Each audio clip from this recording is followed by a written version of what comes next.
शांति प्रेमी सज्जनों, सन्नारियों,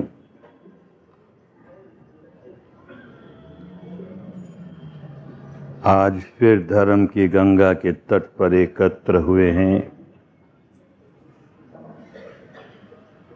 धर्म की गंगा का कल कल निनाद सुनने के लिए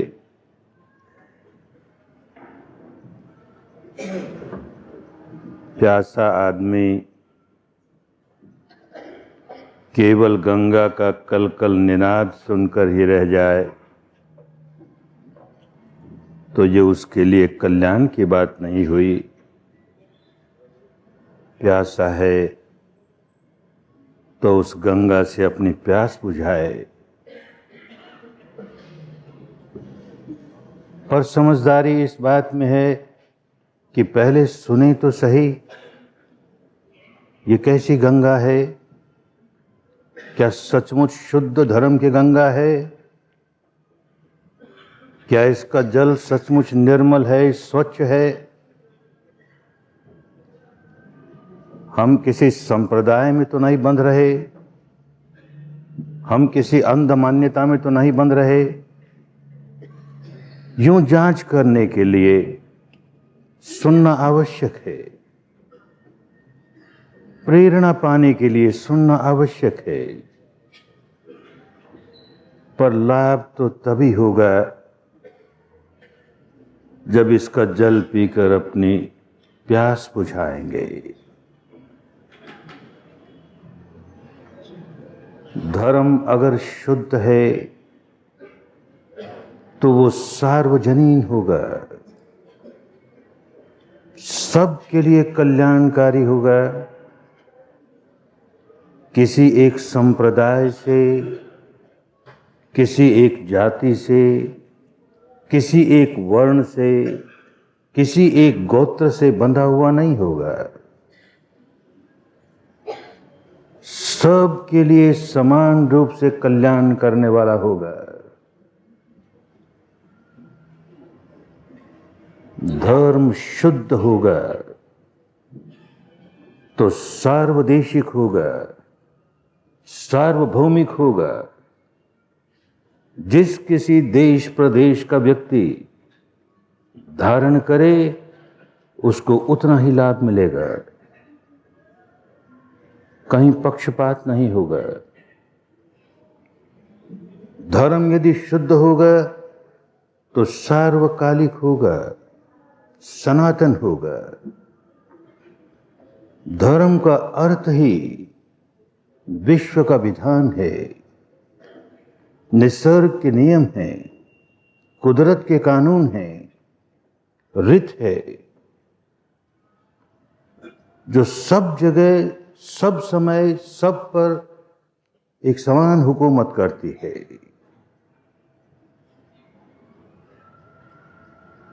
तो ही समझो धर्म है। इस प्रकार जांच के देखेंगे कि कहीं किसी सांप्रदायिक बाड़े में तो नहीं बंध रहे, किसी जातिवाद में तो नहीं बंध रहे, किसी दार्शनिक मान्यता में तो नहीं बंध रहे, किसी अंधविश्वास में तो नहीं बंध रहे। धर्म है तो पूर्णतया वैज्ञानिक होगा। यूं जांच करके देखना चाहिए और तभी स्वीकार करना चाहिए, और स्वीकार भी धारण करके शुभ परिणाम आए तो ही।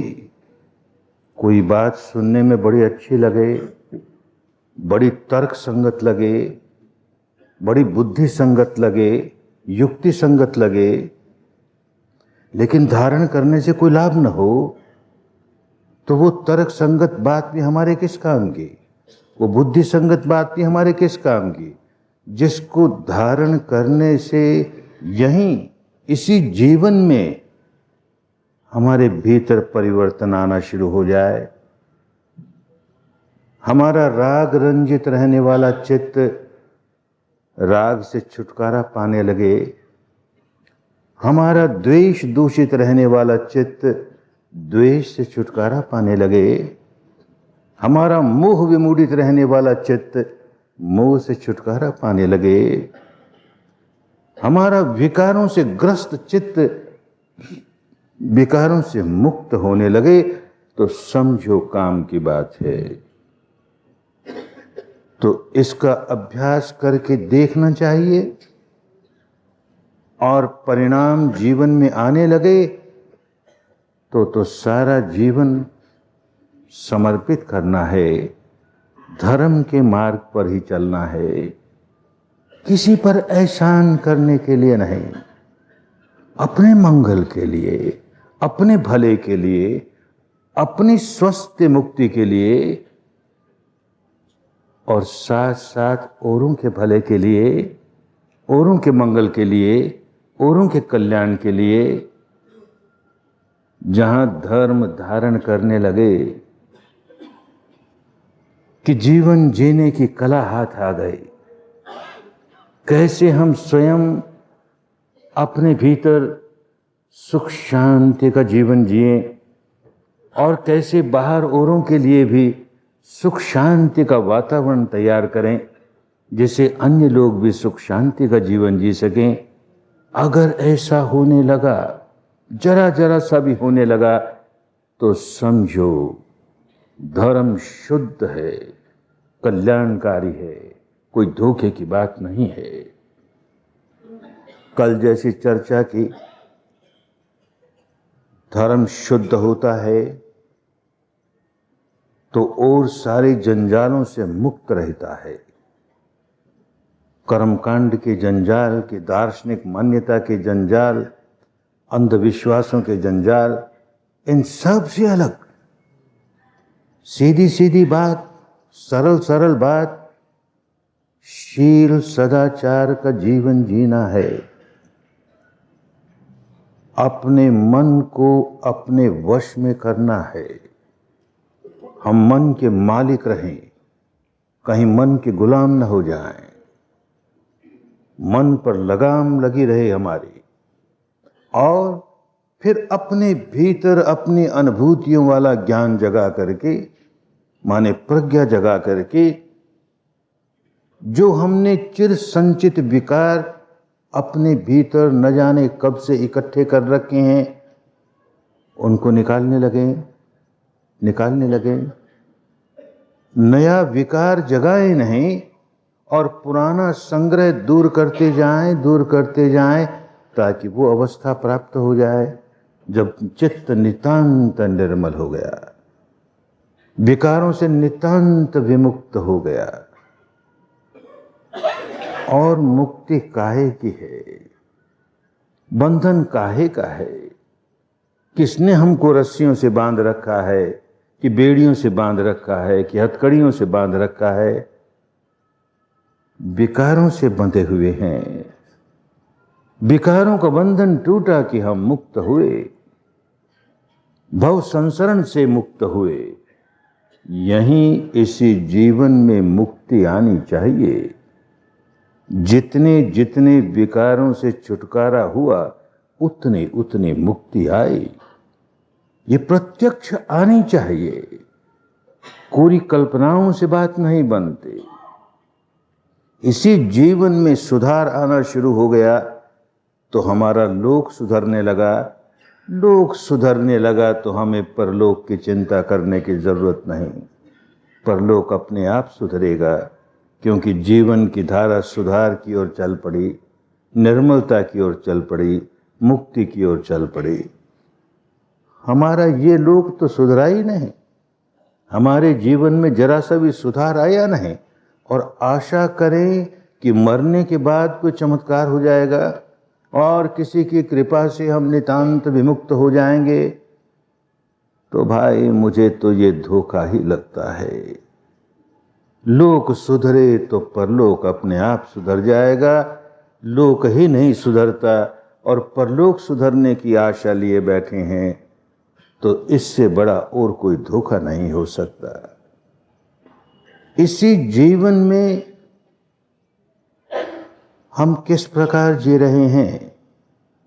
तो पहला कदम शील सदाचार जीवन में उतर रहा है कि नहीं? सदाचरण ही धर्म है और दुराचरण ही पाप है। सदाचरण का जीवन जीना चाहते हुए भी कोई व्यक्ति नहीं जी पाता, क्योंकि बेचारे का मन वश में नहीं है। तो कैसे जिए?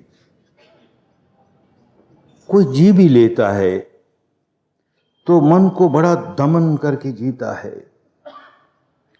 कहीं सुन लिया, कहीं पढ़ लिया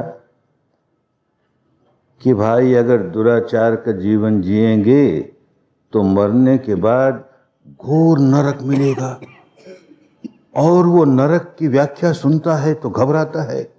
ऐसा नरक, ऐसा नरक, अरे ना बाबा ना, मैं नरक में नहीं जाना चाहता। तो भयभीत होकर के दुराचार से बचता है, सदाचार का जीवन जीता है।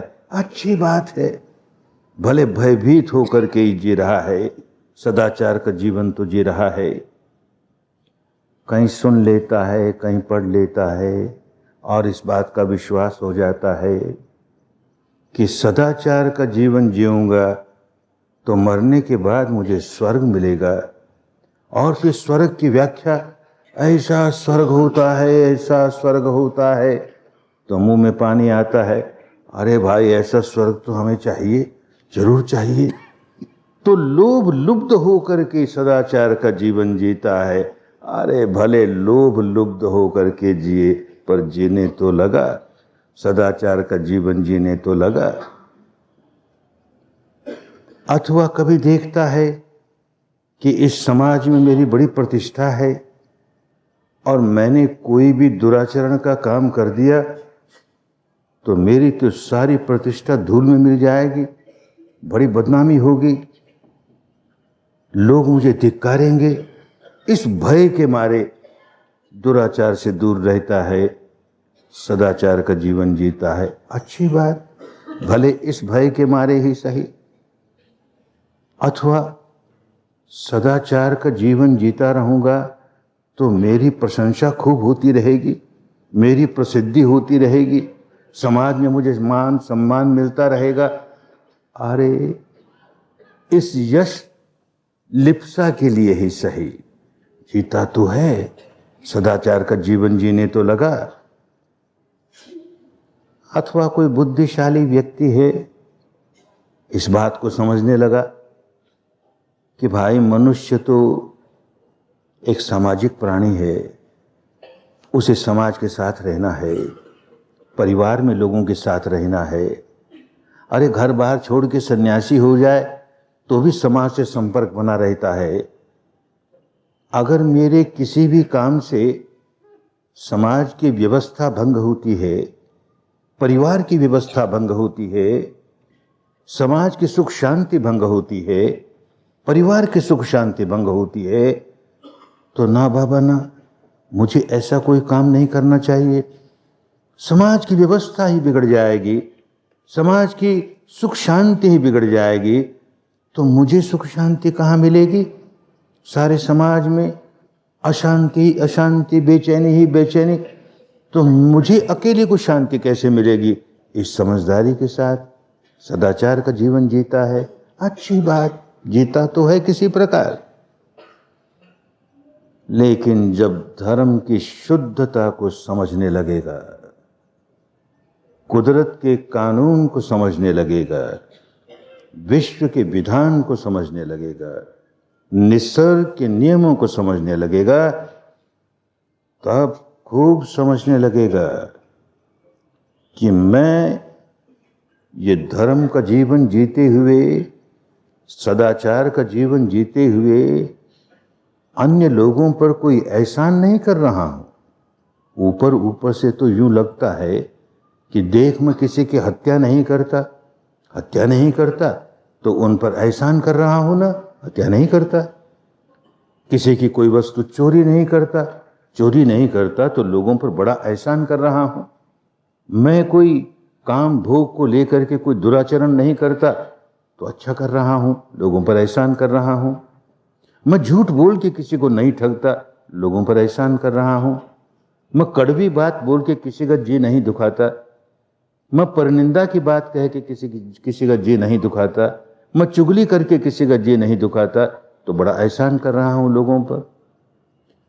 मैं किसी नशे में पागल हो करके ये सारे काम जो नहीं करने चाहिए वो करता हूं तो गलत है, इसलिए मैं नशा भी नहीं करता, लोगों पर एहसान करता हूं। अरे ये तो ऊपर ऊपर से यूं लगता है। धर्म समझ में आने लगे तो खूब समझेगा, सदाचार का जीवन जीकर मैं किसी पर एहसान नहीं कर रहा, मैं अपने आप पर एहसान कर रहा हूं। मैं अपने स्वार्थ के लिए कर रहा हूं। धर्म चाहता है कि हर व्यक्ति स्वार्थी बने, खूब स्वार्थी बने। अरे पर अपना स्वार्थ तो समझे कि स्वार्थ किस बात में है मेरा, ये तो समझे, खूब समझ में आने लगेगा। जब जब मैं सदाचरण को छोड़कर दुराचरण का कदम उठाता हूं, कोई भी ऐसा काम वाणी से या शरीर से करता हूं जिससे अन्य प्राणियों की सुख शांति भंग होती है, तब तक नहीं कर सकता जब तक कि अपने मानस में पहले कोई विकार न जगा लूं।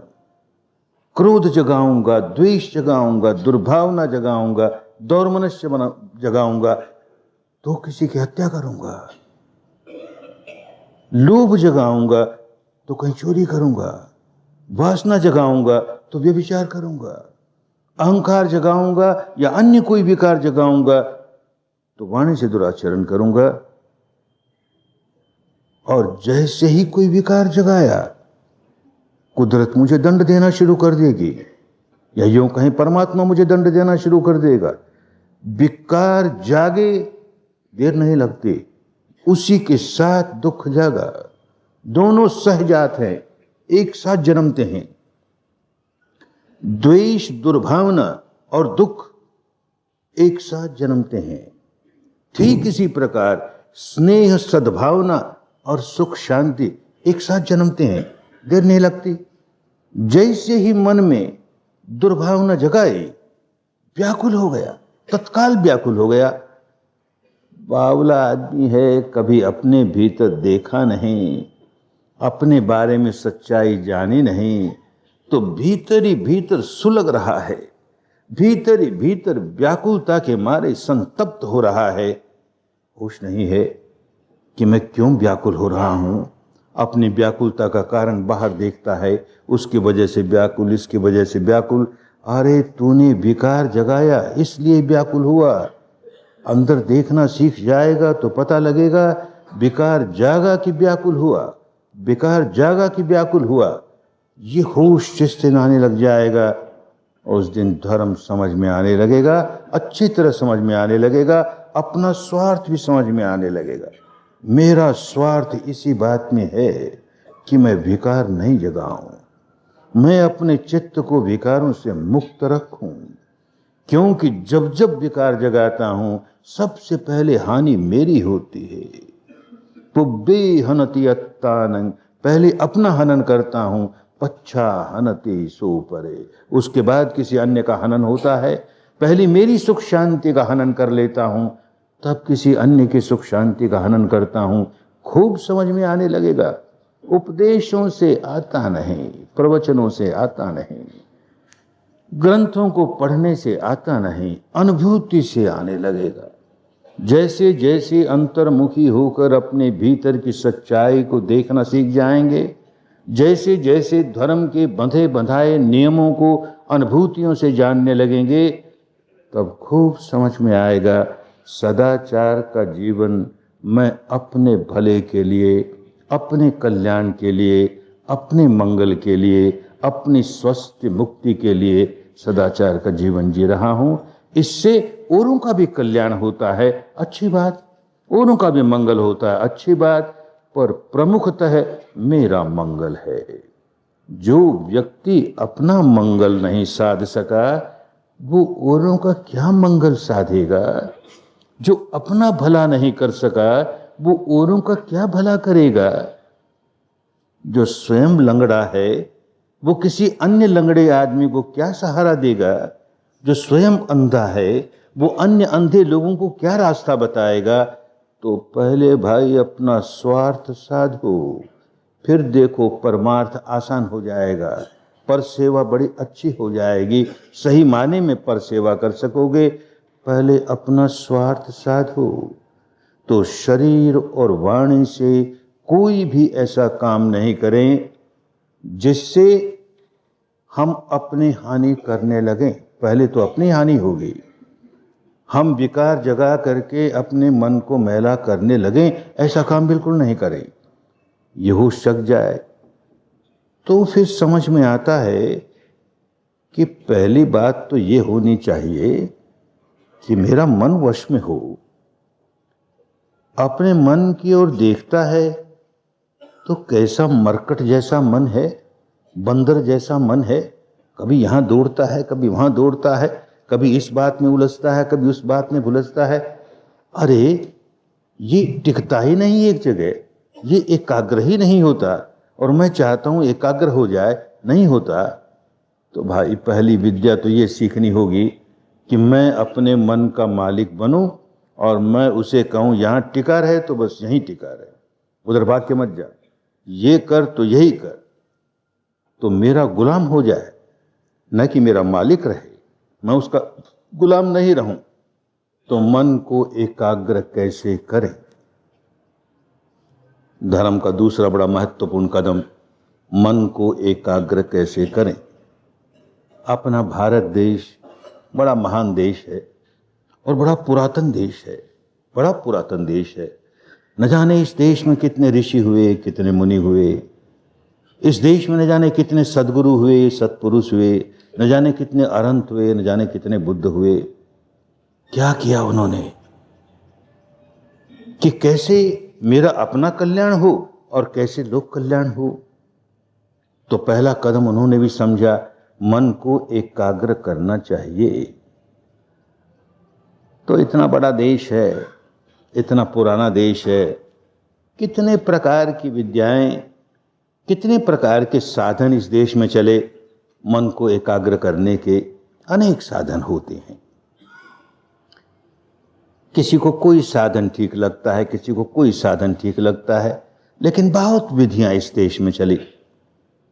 एक जो बहुत प्रचलित विधि है वो तो ये कि मन ही मन किसी बात को दोहराते जाओ, दोहराते जाओ, दोहराते जाओ, किसी भी शब्द को दोहराते जाओ, दोहराते जाओ, दोहराते जाओ।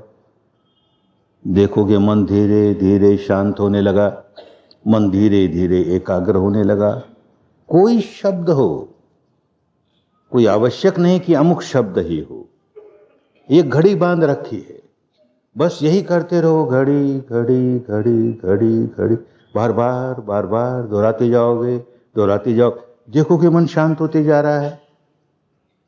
बच्चा रोता है, माँ चाहती है चुप हो जाए, सो जाए, तो क्या करती है? बच्चे को लोरी देती है, राजा बेटा सो जा, राजा बेटा सो जा, राजा बेटा सो जा, और वो सो जाता है। क्योंकि बार बार बार बार एक ही शब्द, एक ही शब्द, एक ही शब्द सुनते सुनते सुनते मानस को नींद आने लगती है और वो सो जाता है। बिल्कुल यही बात है। शब्द कोई सा हो, हमने चुटकी बजाई और ये चट करके आवाज हुई, अब चट चट चट चट चट चट मन ही मन करते चले जाओ, देखोगे मन शांत होने लगा। हमने ताली बजाई और पट करके आवाज हुई, तो पट पट पट पट करते चले जाओ, करते चले जाओ, मन एकाग्र हो जाएगा। पर देखा कि ऐसा कोई शब्द देवें जिसमें लोगों को कोई रस नहीं हो, तो कैसे बार बार चट चट करेगा, पट पट करेगा, घड़ी घड़ी करेगा, कैसे करेगा? तो ऐसा कोई शब्द देना चाहिए। समझदार लोग थे अपने देश के, तो ऐसा शब्द देना चाहिए जिस शब्द में उनको थोड़ा आकर्षण लगे। तो अच्छी बात, जिस व्यक्ति की, जिस देवी में, जिस देवता में, जिस ईश्वर में, जिस ब्रह्म में, जिस अल्लाह ताला में, जिस गॉड में, जिस महापुरुष में, जिस सदगुरु में, जिस किसी में भी बहुत श्रद्धा हो, बस उसका नाम लेना शुरू कर दो, बार बार बार बार। क्योंकि आसान हो गया ना, उसके प्रति श्रद्धा है तो वो नाम लेना आसान हो गया। घड़ी घड़ी घड़ी कहना तो कठिन है, उसमें कोई रस ही नहीं है, तो ये नाम लेंगे जिसमें भाव श्रद्धा है, अच्छी बात। फिर जैसे बच्चे को समझाते हैं वैसे ये भी समझा दिया कि देख बार बार ये नाम लेगा ना, तो जिस देवता का नाम लेगा, जिस देवी का नाम लेगा, जिस ईश्वर का नाम लेगा, वो बड़ा खुश हो जाएगा और बस तुझे तार देगा। तो चलो बच्चे को जैसे कहते हैं कि ये काम करोगे तुम्हें कैडबरी की गोली मिलेगी खाने को, चलो ठीक है, ये कैडबरी की गोली सही, हमारा देवी, हमारा देवता, हमारा ईश्वर मानो नाम का बड़ा भूखा है, तो चलो अपना नाम सुनना चाहता है, चलो हम उसका नाम लिए जा रहे हैं, नाम लिए जा रहे हैं। किसी भी प्रकार से मन एकाग्र करना है ना, चलो मन एकाग्र करने का एक तरीका मिला।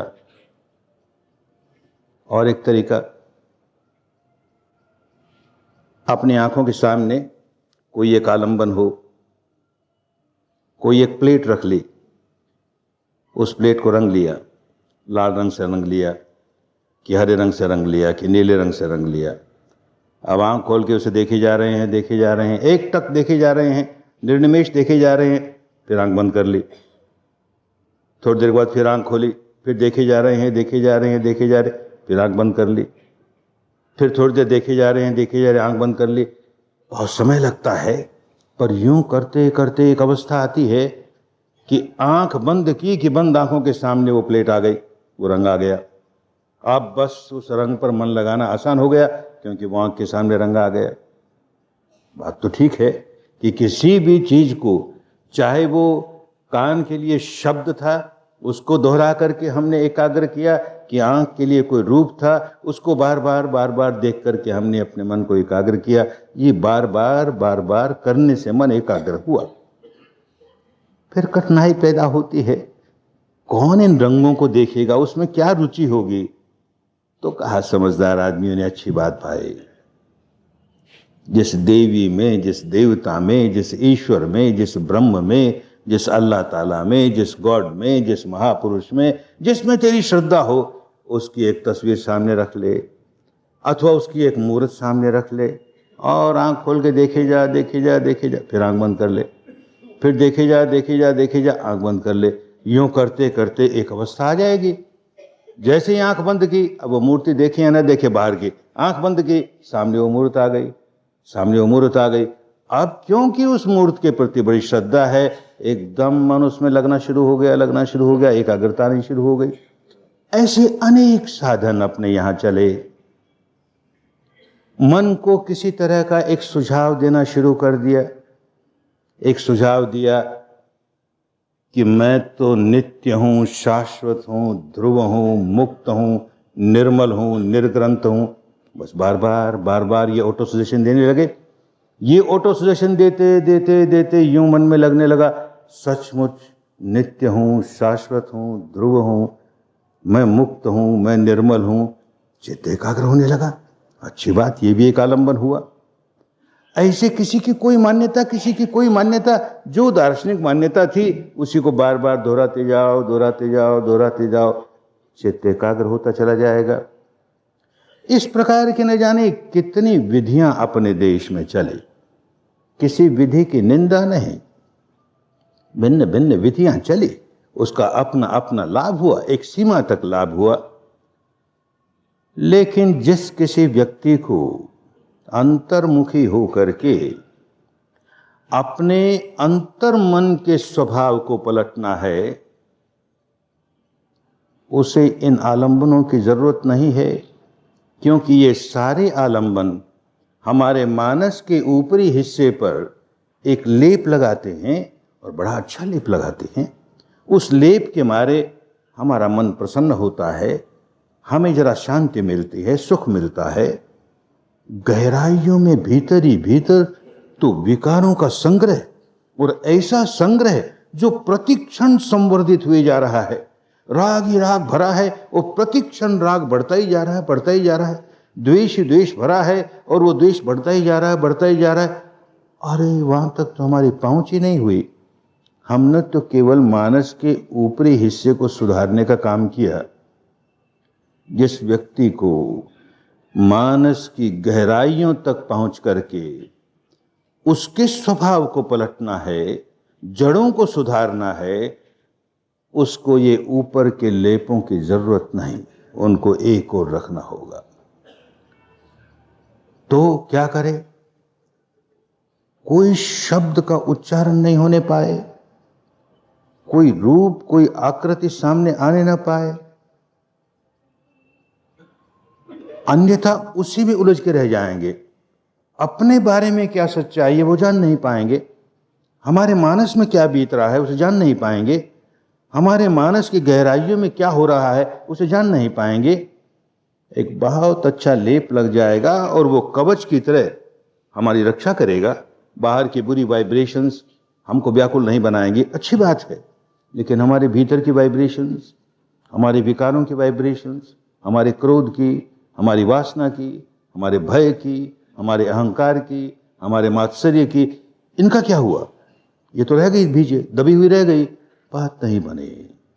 तो इस रास्ते पर चलने वाले व्यक्ति को, जिसको आत्मदर्शन करना है, स्वय दर्शन करना है, अपने बारे में जो सच्चाई है उसका दर्शन करना है, उसकी अनुभूति करनी है, वो किसी तरह के शब्द का प्रयोग न करे।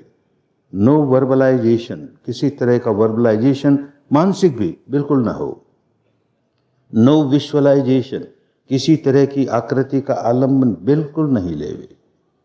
नो ऑटो सजेशन, किसी प्रकार का आत्मसम्मोहन का काम बिल्कुल नहीं करे। यथाभूत जैसा है वैसा है, बस उसी को स्वीकार करे। जो सच्चाई अपने बारे में अपनी अनुभूति पर उतर रही है, बस मेरे लिए वही सच्चाई है। इस क्षण ये सच्चाई प्रकट हुई, इस क्षण की इसी सच्चाई को स्वीकार करूंगा।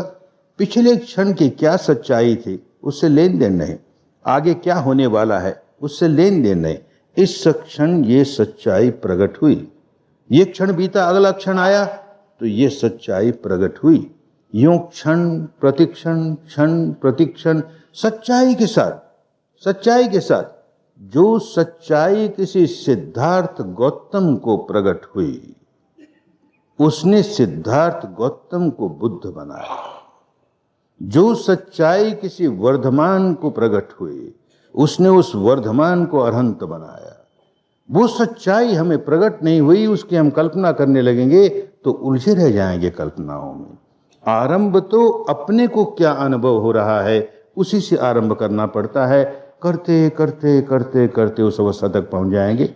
सच्चाई के सहारे सहारे चलेंगे तो आरंभ में तो बड़ी स्थूल स्थूल सच्चाई सामने आएगी, और वो स्थूल स्थूल सच्चाई को न अच्छा मानेंगे न बुरा मानेंगे। साक्षी भाव से जान रहे हैं, दृष्टा भाव से जान रहे हैं, तटस्थ भाव से जान रहे हैं, न उसे दूर करने की कोशिश करते हैं, न उसे बदलने की कोशिश करते हैं, केवल जान रहे हैं। तो देखेंगे उससे अधिक सूक्ष्म, फिर उससे अधिक सूक्ष्म, उससे अधिक सूक्ष्म, यूं सूक्ष्मतम अवस्था तक पहुंच जाएंगे। इस शरीर स्कंद के सूक्ष्मतम सच्चाई तक पहुंच जाएंगे, चित्त स्कंद की सूक्ष्मतम सच्चाई तक पहुंच जाएंगे, और उसके बाद फिर शरीर और चित्त के परे का जो परम सत्य है, जो नित्य है, जो शाश्वत है, जो ध्रुव है, उसका साक्षात्कार हो जाएगा। लेकिन जब तक ये यात्रा पूरी नहीं हुई तब तक उसका दर्शन नहीं हो सकता। क्यों नहीं हो सकता? ये सारी की सारी यात्रा जैसे जैसे सत्य को देख रहे हैं और जैसे देखना चाहिए, दृष्टा भाव से, समता भाव से, तटस्थ भाव से, उसके प्रति कोई राग नहीं जाग रहा, उसके प्रति कोई द्वेष नहीं जाग रहा, हम तटस्थ भाव से देख रहे हैं, तो मानस सुधर रहा है ना। वो मानस जो हमेशा राग जगाने वाला, कुछ प्रिय लगा तो राग जगा लिया, अप्रिय लगा द्वेष जगा लिया। अरे अप्रिय आए चाहे अप्रिय आए, हमने राग जगाते, हम नहीं द्वेष जगाते। केवल समता से देखे तो चित्त निर्मल हुए जा रहा है, निर्मल हुए जा रहा है। और गहराइयों में गया, वहां निर्मल हो गया, और गहराइयों में गया, उससे सूक्ष्म सत्य आया और निर्मल हो गया। यूं होते होते होते विकारों से मुक्त होगा, तब वो परम अवस्था का साक्षात्कार होगा जो कि विकार विहीन है, निर्मल ही निर्मल है, उसमें विकार का नामो निशान नहीं। तो हम स्वयं अपने चित्त को उस अवस्था के लायक बनाएंगे, तब वहां तक पहुंचेंगे। तो अपने बारे में क्या सच्चाई प्रकट हो रही है, यहीं से काम शुरू करें।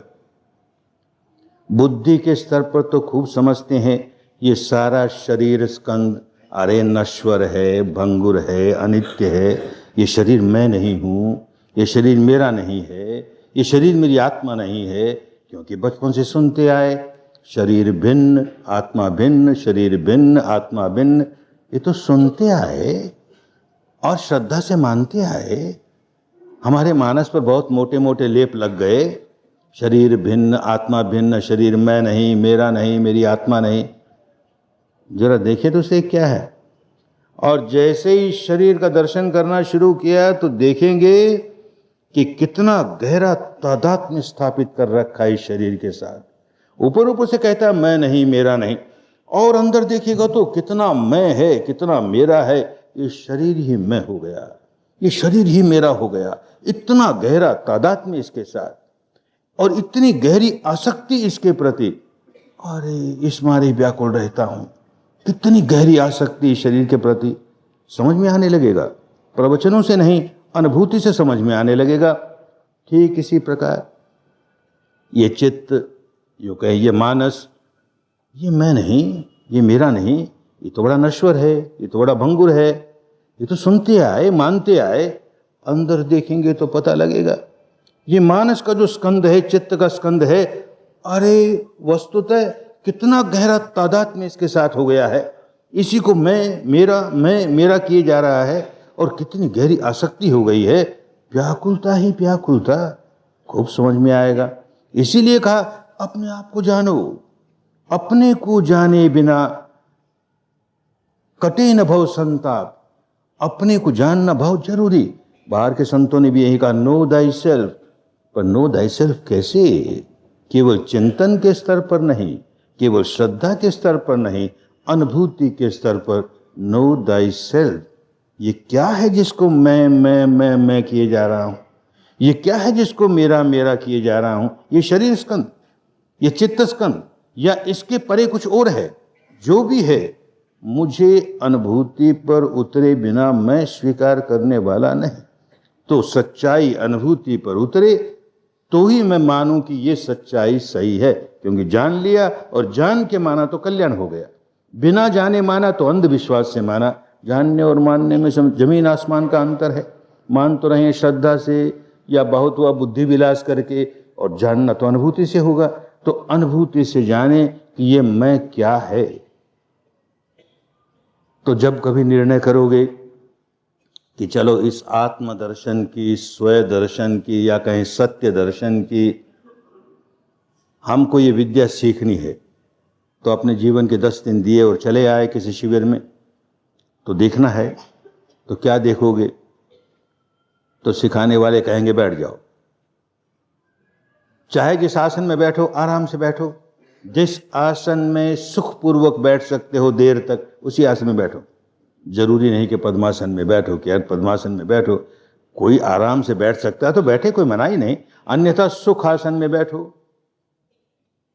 आंखें बंद, मुंह बंद। अब वाणी से कोई काम नहीं कर रहे हैं, शरीर से कोई काम नहीं कर रहे हैं। अब देखें इस शरीर के बारे में क्या सच्चाई प्रकट होती है। कल्पना नहीं, कोई कल्पना नहीं, सचमुच क्या प्रकट हो रहा है। जिसको सत्य का दर्शन करना है और सत्य का दर्शन करते करते परम सत्य तक पहुंचना है, उसको हर कदम सत्य के साथ चलना पड़ेगा। हमारी मान्यता ये, हमारी मान्यता ये, उससे लेन देन नहीं। वो ठीक भी हो सकती है, वो गलत भी हो सकती है, उसको एक और रखेंगे। मेरी अनुभूति क्या कह रही है, बस अपनी अनुभूति वाला सच। तो संतों ने कहा आदि सच, जुगादि सच, है भी सच, नानक होसी भी सच। जहां सच के साथ चले कि कदम कदम सच के साथ चलते चलते परम सत्य तक पहुंच ही जाएंगे। तो ये एक आवश्यक बात है इस रास्ते चलने वाले व्यक्ति के लिए कि हर कदम सच्चाई का कदम हो। सच्चाई वो जो इस क्षण मुझे अनुभूति पर उतर रही है, उस सच्चाई के सारे। इसी को कहा संतों ने कि किम सच्चियारा होविये, किम कूड़े तुट्टे पाले। ओ हुकुम रजाई चलना, नानक लिखिया नाल, किम सचियारा होवे। जिसको सत्य के मार्ग पर चलना है उसको सचियारा बनना पड़ेगा। झूठ नजदीक नहीं आए। सचियारा वाणी की सच्चाई को नहीं कहा गया है। हमारा जो आलंबन है ध्यान का वो सत्य हो, हमारी अनुभूति पर उतरा हुआ सत्य हो। क्षण प्रतिक्षण, क्षण प्रतिक्षण जो जो सच्चाई अनुभूति पर उतर रही है उसके सहारे चलेगा, झूठ नजदीक नहीं आने देगा। किम सचियारा होविए, किम कूड़े तुट्टे पाल, कोई भी झूठ की कोई परत लगने ना पाए। तो हमारी ऐसी ही मान्यता है, उस पर परत लगा दी। हमारी ऐसी मान्यता है, उस पर परत लगा दी, सच्चाई से दूर हो गई।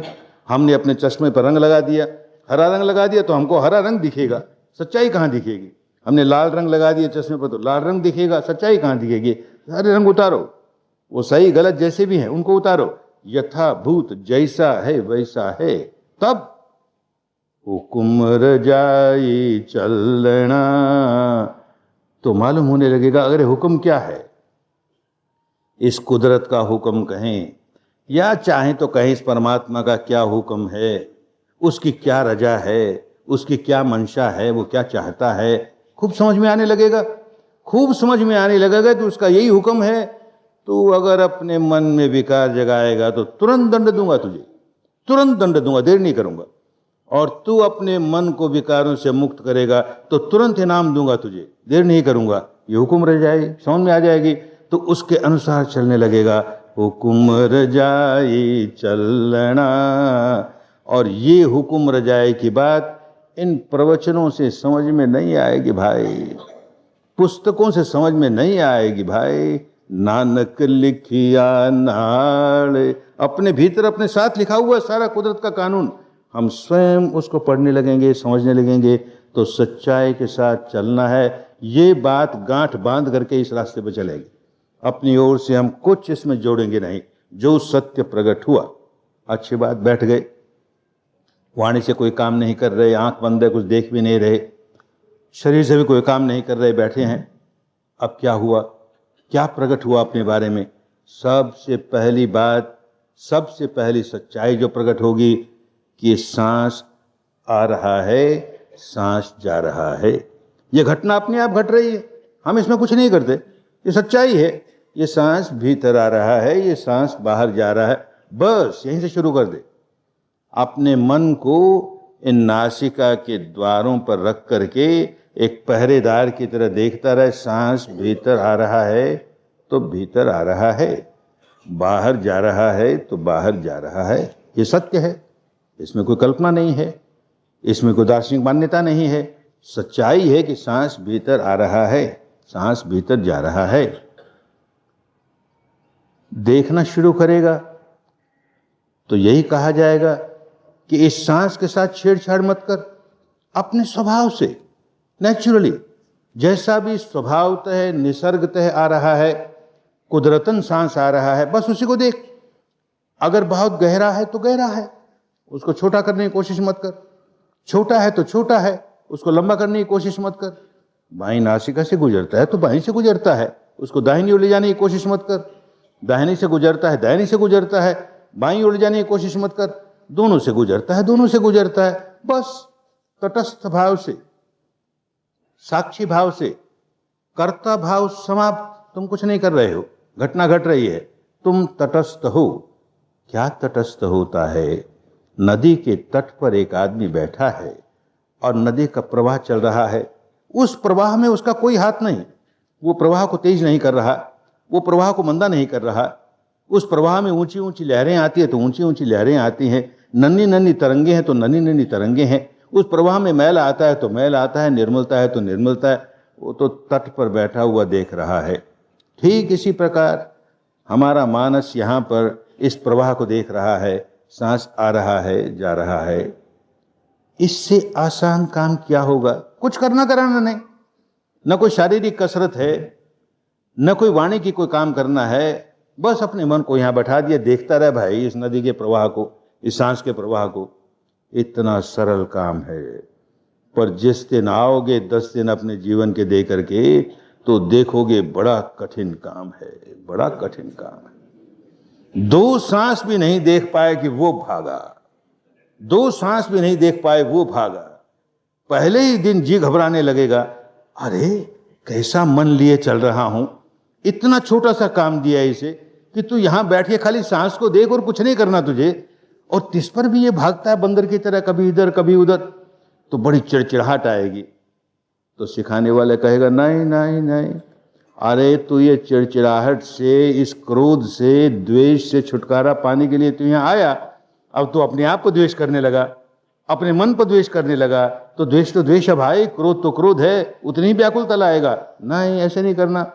मन भाग गया और तुझे होश आया कि अरे मन भाग गया, तो बस मुस्कुरा के स्वीकार कर, इस समय मेरा मन सांस को छोड़कर और कहीं भाग गया। सांस तो है ही, फिर सांस पर आ जाओ। तो देर बाद पता ही नहीं लगा कब भाग गया, फिर होश आया, फिर मुस्कुरा करके अच्छा फिर भाग गया, फिर ले आते हैं सांस पर। क्रोध नहीं करना, द्वेष नहीं करना, बार बार सांस पर लाते जाओगे तो देखोगे और बहुत सी बातें सामने आने लगी, सच्चाई, बहुत सी सच्चाई सामने आने लगेगी। एक सच्चाई तो ये आई कि हमारा ये मन बार बार भागता है। किन बातों में भागता है, किन विषयों में भागता है? अरे इतनी बातों में भागता है कि तुम डायरी लिखना चाहो तो लिख नहीं पाओगे, और डायरी लिखने भी नहीं देगा कोई वहां। तो कहां कहां भागता है ये, कहां कहां भागता है, कैसे इसकी टेल रखें? एक बात समझ में आएगी कि 2 ही क्षेत्र हैं इसके पास भागने के, तीसरा क्षेत्र नहीं है। क्या 2 क्षेत्र हैं? या तो भूतकाल में भागेगा, ऐसा हुआ था, ऐसा हुआ था, ऐसा हुआ था, इतने में छलांग लगाएगा भविष्य की, ऐसा हो जाए, ऐसा ना हो जाए, ऐसा हो जाए, फिर भूतकाल में जाएगा। बस 2 ही है इसके पास, या तो भूतकाल में रमण करता है या भविष्य में रमण करता है। अरे ऐसा इसका स्वभाव हो गया, उसको बदलने की कोशिश नहीं करनी, केवल जानना है। एक दृष्टा की तरह, साक्षी की तरह हम जान रहे हैं, ऐसा मेरे मन का स्वभाव है कि भूतकाल में रमण करता है, भविष्य में रमण करता है, ये वर्तमान में नहीं रहना चाहता। और जीना होगा वर्तमान में, भूतकाल में कैसे जिएंगे भाई? जो क्षण चला गया वो हमेशा के लिए चला गया। दुनिया के सारे डॉलर देकर उसे खरीद कर वापस जीना चाहें, असंभव है, जो गया सो गया। और भविष्य में कैसे जिएंगे? जब तक भविष्य वर्तमान नहीं हो जाएगा हम जी नहीं सकते। तो जीना होगा वर्तमान में, और अपनी हालत कैसी है कि जब देखो भूतकाल में, जब देखो भविष्य में, तो जीना ही नहीं आता ना, जीने की कला नहीं आती ना। ओ, इसलिए हमको बताया गया कि सांस को देख। वर्तमान की सच्चाई यह है कि सांस आ रहा है, सांस जा रहा है, तो मानस को वर्तमान में कैसे जिए इसका पाठ सिखाया जा रहा है। अच्छी बात, देख रहे हैं सांस को, देखते देखते मन की बहुत सी बातें उजागर होने लगी। एक बात और उजागर होकर आई, मन भागा, भूत में भागा कि भविष्य में भागा। किस तरह का विचार चला? तो देखिएगा 2 ही तरह के विचार चले। या तो कोई भूतकाल की बात ऐसी याद आई जो बड़ी प्रिय लगी, बड़ी प्रिय बात याद आई, बड़ी प्रिय बात याद आई, या भविष्य की कोई कामना, कोई कल्पना ऐसी जागी जो बड़ी प्रिय है, बड़ी अप्रिय है। अथवा भूतकाल की कोई ऐसी बात याद है जो बड़ी अप्रिय है, बड़ी अप्रिय है, या भविष्य की कोई आशंका मन में जागी, बड़ी अप्रिय है, ऐसा ना हो जाए। तो 2 ही बात आती है, प्रिय आती है या अप्रिय आती है। तो एक वैज्ञानिक की तरह देख रहा है, एनालिटिकल स्टडी करके देख रहा है, जो घटना घट रही है बस उसे समझ रहा है क्या हो रहा है। अच्छा, ये भूतकाल में गया या भविष्य काल में गया, इसके मन में कोई प्रिय बात जागी या अप्रिय बात जागी, तो देखता है जब जब प्रिय बात जागती है तो बड़ा सुखद लगता है, बड़ा अच्छा लगता है। तो अच्छा लगता है तो मानस का एक हिस्सा कहता है ऐसा तो और हो, ऐसा तो फिर हो, ऐसा तो बार बार हो। और जब जब कोई अप्रिय बात मन में आती है तो बड़ी दुखद लगती है, दुखद लगती है। तो मानस का एक हिस्सा प्रतिक्रिया करता है ये तो नहीं चाहिए, अरे नहीं हो जाए, फिर कभी ऐसा ना हो जाए, फिर कभी ऐसा ना हो जाए। ओ, तो मन का एक और स्वभाव समझ में आने लगा कि जब जब हमारे मन में कोई प्रिय चिंतन चलता है, सुखद चिंतन चलता है, तो साथ साथ उसके चाहिए चाहिए की मुहारनी चलने लगती है। और जब जब अप्रिय चिंतन चलता है, दुखद चिंतन चलता है, तो एक मुहारनी नहीं चाहिए कि लगने लगती है। ये चाहिए चाहिए चाहिए कोई भारत की पुरानी भाषा में राग कहा, लोभ कहा। ये नहीं चाहिए कोई भारत की पुरानी भाषा में द्वेष कहा। प्रतिक्षण कोई न कोई विचार चल रहा है, सुखद है या दुखद है। और सुखद है तो राग पैदा करता है मानस, दुखद है तो द्वेष पैदा करता है मानस। अपने मानस की सच्चाई सामने आने लगी। देख रहे थे सांस को देखते देखते ये मानस की सच्चाई सामने आने लगी। अरे जब देखो तब राग जगाता है, जब देखो तब द्वेष जगाता है। चिंतन चलता है प्रिय तो राग जगा लेता है, चिंतन चलता है अप्रिय तो द्वेष जगा लेता है। कैसा स्वभाव है मेरे मन का। और जब जब राग जगता है, मन अपना संतुलन खो देता है, मन अपनी समता खो देता है। समता खो देता है तो शांति खो देता है, बड़ा बेचैन हो जाता है रे। और जब जब द्वेष जगाता है तब तब अपनी समता खो देता है, अपना संतुलन खो देता है, तो शांति खो देता है, बेचैन हो जाता है। बात समझ में आने लगी। अब उपदेशों की बात नहीं है, शास्त्रों की बात नहीं है, अपनी अनुभूति की बात है कि जब जब मेरे मानस में कोई सुखद बात जागती है तो तुरंत राग जगने लगता है। जब जब मेरे मानस में कोई दुखद बात जगती है तो तुरंत द्वेष जगने लगता है। और सुखद या दुखद कोई न कोई बात तो मन में चलती ही रहती है। तो मेरे मानस का ऐसा स्वभाव हो गया कि या तो राग जगाएगा या द्वेष जगाएगा, राग जगाएगा द्वेष जगाएगा, और अशांत ही अशांत, बेचैन ही बेचैन, दुखियारा ही दुखियारा। समझ में आने लगा कि अच्छा ऐसा मेरे मानस का स्वभाव बन गया। उसे दूर करने की कोशिश कुछ नहीं, केवल दृष्टा भाव से सच्चाई देख रहे हैं, बस सच्चाई देख रहे हैं। देखते देखते 2 दिन बीतेंगे, 3 दिन बीतेंगे, मन जरा जरा शांत होने लगेगा तो एक बात और समझ में आएगी। अरे बताने वाले ने हमको सांस देखने की बात क्यों बताई भाई? इसकी वजह से थोड़ा मन के बारे में जानकारी हुई सो तो ठीक, फिर भी सांस से और क्या मिला हमें? तो एक बात और समझ में आई, अपने अनुभव से समझ में आई कि इस सांस का मेरे मन से बहुत गहरा संबंध है, और मन के विकारों से तो और गहरा संबंध है। अपने अनुभव से जानेगा।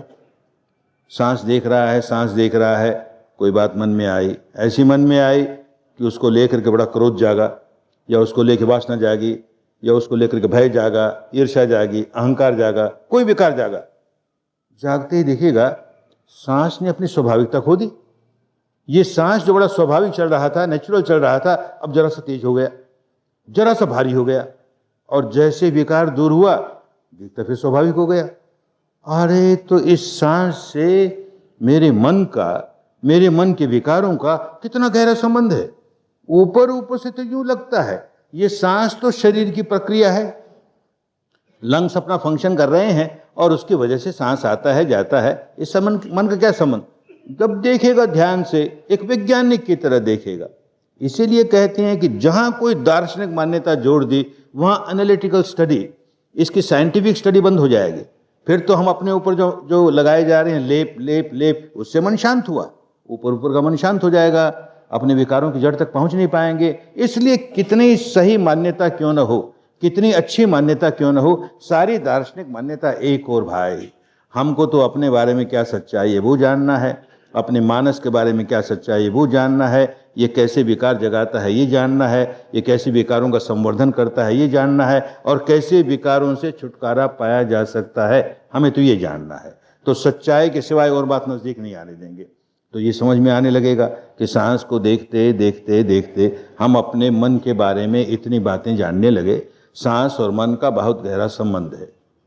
2 दिन बीते, 3 दिन बीते, जैसे जैसे समय बीतता चला जाएगा और जैसे जैसे मानस केवल सच्चाई के साथ है, कल्पनाओं के साथ नहीं, सच्चाई के साथ है, और जो सच्चाई प्रकट हुई उसी को जाना, अगले क्षण जो प्रकट हुई उसी को जाना, यूं लंबे समय तक, माने लगातार 1 मिनट तक के 2 मिनट तक के 4 मिनट तक, बहुत बड़ी बात होती है।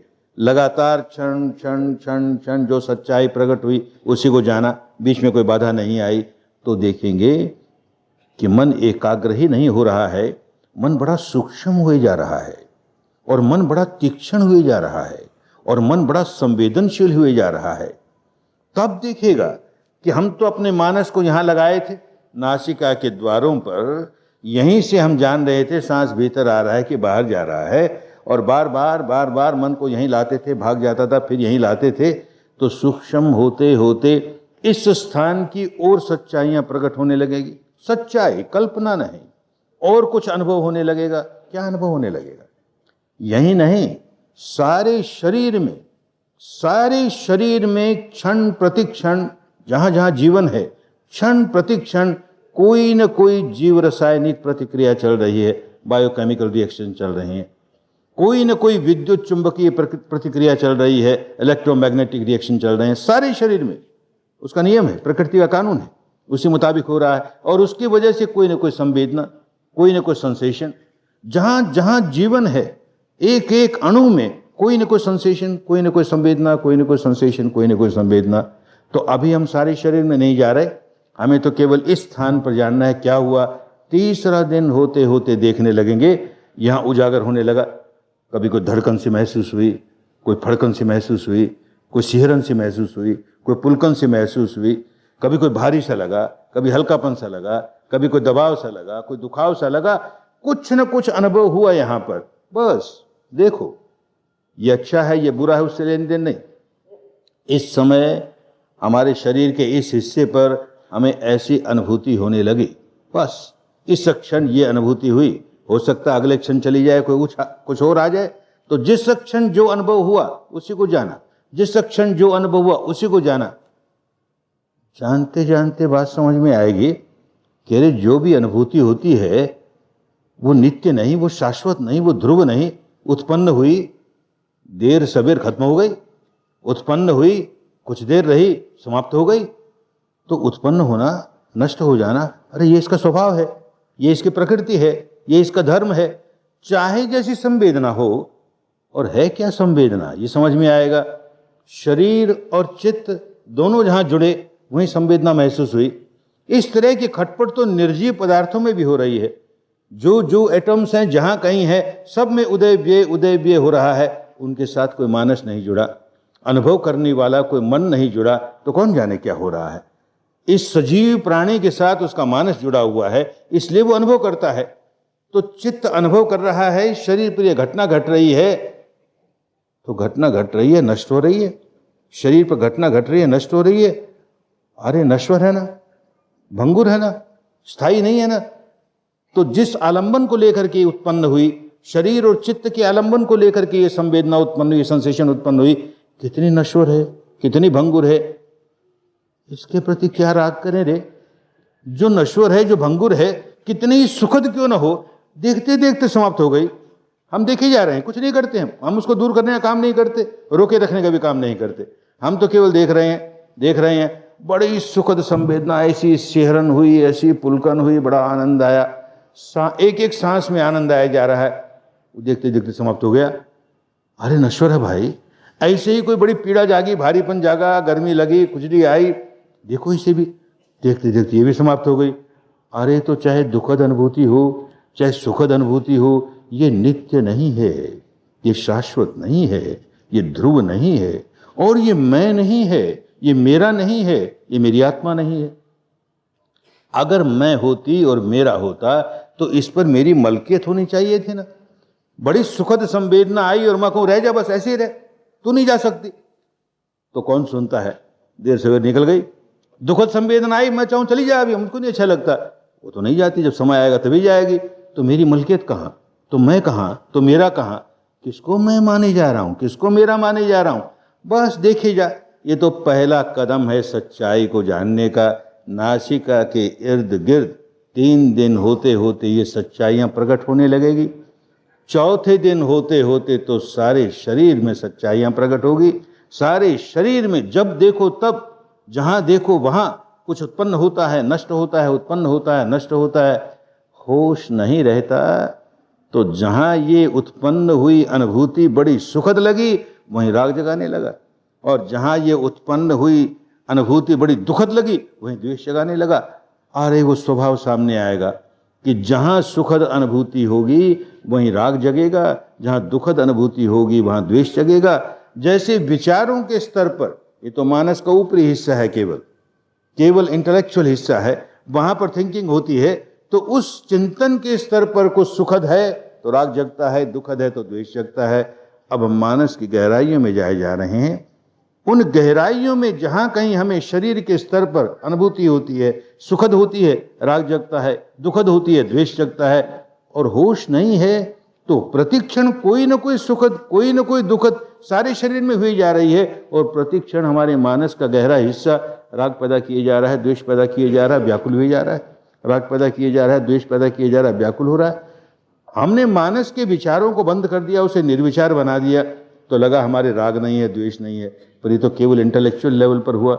हमारा अंतर्मन तो प्रतिक्षण इन अनुभूतियों के साथ जी रहा है, और प्रतिक्षण राग पैदा करता है, द्वेष पैदा करता है। उसको उन जड़ों तक कैसे सुधारें, बस रास्ता मिल जाएगा। चौथे दिन, पांचवें दिन, छठे दिन, सातवें दिन, नहीं कि 10 दिन में सारे राग निकल जाएंगे, ये नहीं होगा कि 10 दिन में सारे द्वेष निकल जाएंगे, पर राग द्वेष कैसे उत्पन्न होते हैं, कहाँ उत्पन्न होते हैं, हमें होश नहीं होता तो कैसे वो संवर्धन हुए चले जाते हैं, होश आता है तो उनका संवर्धन रुकता है, धीरे धीरे उनका प्रजनन रुकता है, और धीरे धीरे जो संग्रह कर रखा है उसका निष्कासन शुरू हो जाता है, वो निकलने लगते हैं। ये सारा अनुभूतियों से जानने का काम है।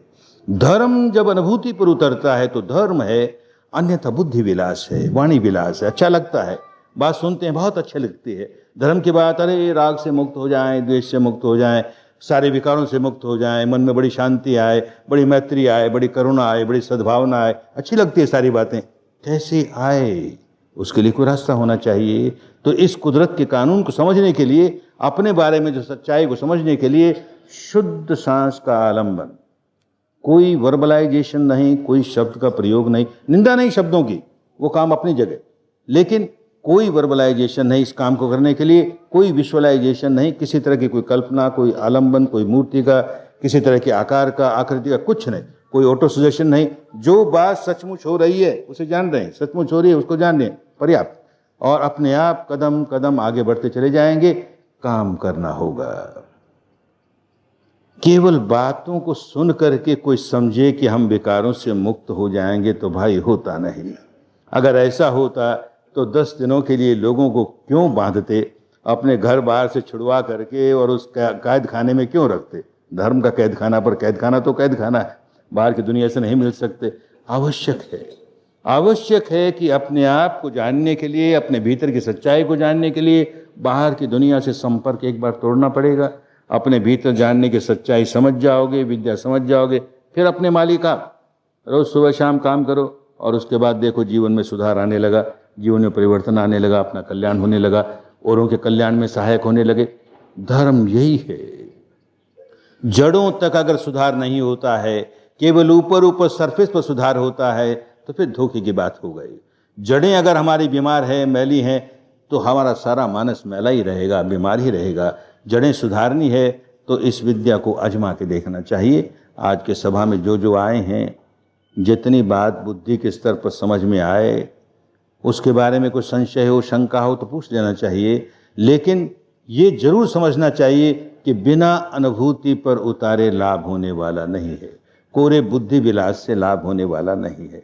तो जो आए वो अपने जीवन के 10 दिन निकाल करके सच्चाई को अनुभूति पर उतार कर इस विद्या को, चित्त को निर्मल बनाने वाली विद्या को, जीवन जीने की कला सिखाने वाली विद्या को एक बार आजमा कर देखें। खूब मंगल होगा, खूब कल्याण होगा। जो आए हैं सबका मंगल हो, सबका कल्याण हो, सबकी स्वस्थ मुक्ति हो, स्वस्थ मुक्ति हो।